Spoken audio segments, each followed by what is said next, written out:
Genesis 5 verse 22 states that Enoch walked with God for 300 years. And we can't even walk with God for 365 days.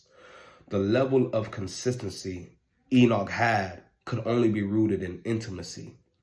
And you can't walk with God unless you have a prayerful life. The people who really pray, they have prayer-filled lives, show up to prayer even after God has answered their prayers.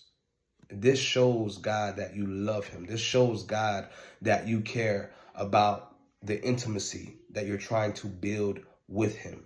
You see, most people have a basic relationship with God. It's not authentic and it's not genuine.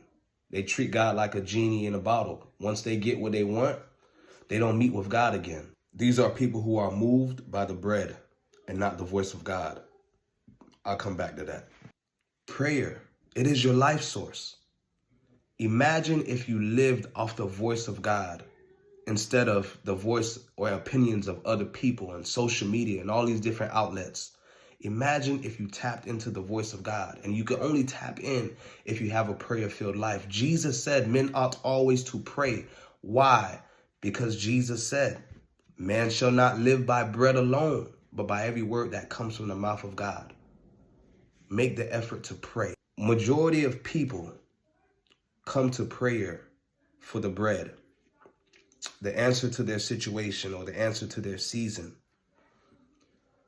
But if they sat in prayer, if they sat in the presence of God and genuinely desired to hear his voice, genuinely tried, the voice of God could be their answer for many seasons. I pray y'all caught that. Let's make an effort to be prayer-filled children this year. In Jesus' name.